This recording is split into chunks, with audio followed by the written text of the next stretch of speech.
Le monde de Macron et le Covid, on est étonné ces jours-ci d'entendre Madame Christiane Taubira, qui a été élue de la République, ministre de la Justice, garde des Sceaux. Elle est élue de Guyane et la manière dont elle parle de la crise, dont elle parle de la pandémie, du virus et de la Guyane, et on lui demandait, poser des questions sur la vaccination. Voilà ce que répondait Madame Taubira. Je n'ai pas vocation à appeler à vacciner. Bien sûr que si, vous êtes un responsable politique. Mais je suis un responsable politique qui n'est pas en exercice et qui, par conséquent, ne dispose pas des éléments d'information qui lui permettraient formellement, soit de donner une consigne, soit de considérer que, au regard de ces éléments d'information, je considère que je tiens un propos responsable. Et je regarde comment fonctionne la société. La question du poids, de la légitimité, de la crédibilité de la parole publique est une vraie question. Voilà, donc elle n'est pas en responsabilité, elle ne dispose pas des éléments nécessaires. Elle doit être morcelle. Si elle n'a pas les éléments nécessaires depuis 2 ans, je ne sais pas où elle vit, je ne sais pas sur quelle planète elle est, mais excuse-moi, alors si tu n'as pas les éléments aujourd'hui, je pense elle n'a peut-être pas de médecin dans son carnet d'adresse. Ceux qui disent on n'a pas assez de recul, il faut attendre, quoi. Je veux dire, donc dans 10 ans, peut-être qu'on en reparlera. Le problème, c'est qu'elle a un poids, elle a une parole. Et la Guyane est l'un des territoires français les moins vaccinés. Oui, et pour quelle raison? Quand tu vas sur les îles, par exemple, tu vas en face à Guadeloupe, toutes les petites îles, beaucoup de témoins de Jéhovah, par exemple. Donc forcément anti-vaccin, mais ça, tu ne changeras jamais rien. Oui. On est dans une société où les religions prennent le pas sur le reste. Pour moi, là, il y a une grosse partie de la gauche qui est en train de se perdre. Là, mais clairement sur cette question-là. Vous savez, quand même, ce qui a fait que ce virus à Wuhan est devenu une pandémie mondiale, il y a plein de raisons. La mondialisation, donc on peut avoir un regard critique sur la mondialisation. Il y a eu des coupes dans les services publics qui ont fait que l'hôpital n'était vraiment pas prêt à recevoir une telle pandémie. On peut critiquer là-dessus. Enfin, il y a plein de mesures sur lesquelles la gauche devrait... Les premiers de corvée qui étaient très mal payés, qui ont été extrêmement utiles, on était loin de la Startup Nation. La gauche a plein de sujets sur lesquels elle peut s'en emparer pour débattre. Et là, en fait, on a l'impression qu'il y a une grosse partie de la gauche qui minimise l'aspect de la pandémie pour être forcément contre Macron.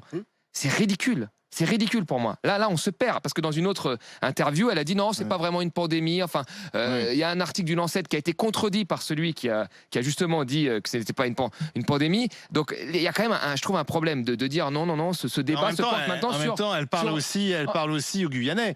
Les Guyanais, les Antillais, 26%. Il y a un fort ressentiment contre le pouvoir central. Oui, mais il y a des moments... Oui, mais il y a des moments... Je ne peux pas cautionner ce genre de choses, Olivier. Moi, je cautionne pas, j'essaie d'expliquer. Je ne veux pas cautionner. C'est l'icône de la gauche, les gens ne veuillent pas se vacciner et que le week-end, on affrète des avions pour 800 000 € pour ramener 6 personnes à Paris. Ça, c'est hors de question. Mais ça, c'est là, tout le monde paye là. Tout le monde paye là. Mais oui, mais justement. Mais moi, je ne veux pas payer ça. Je veux dire, si tu as fait des choix, tu les assumes, tu restes chez toi et tu meurs. Point. Mais c'est pas. Non, mais c'est quand même. Mais je suis. Quelle nuance? Eh ben, alors là-dessus, j'ai aucune nuance et je l'assume totalement. Je suis désolé. Je veux dire, si tu fais un choix dans la vie, tu l'assumes. Terminé. Il y a un moment, c'est tellement facile d'être rebelle. Vrai dans l'état. Quand on t'offre tout, qu'on te donne tout. Et tu pourris la vie de la société, tu pourris la vie à tout le monde, mais au dernier recours, oh là, faut me sauver quand même parce que. Donc le fumeur qui a un cancer du poumon, mais ne compare pas une. Ah bah je sais pas, si à ce moment-là, il faut commencer à. Mais quand délibérément, pour des raisons politiques, tu es contre le vaccin, il faut assumer jusqu'au bout la position. Le fumeur, c'est pas parce que. Non, tu fumes pas parce que pour des raisons politiques. C'est pas la même chose quand même. Non, c'est pas. Non, mais c'est pas la question de c'est la même chose. C'est pas la même chose. Non mais Johnny, c'est pas la question que tu dis la même chose, c'est que si on part de cette idée et qu'on commence à tirer la ficelle, on peut arriver là. C'est ça que je suis juste en train de dire. Non. Madame Taubira, ce qui me gêne, c'est que jusque-là, qu'on apprécie ou pas ses prises de position, c'est une femme courageuse. C'est-à-dire que quand elle veut dire un truc, elle l'assume, elle y va franco, boum, ça tombe.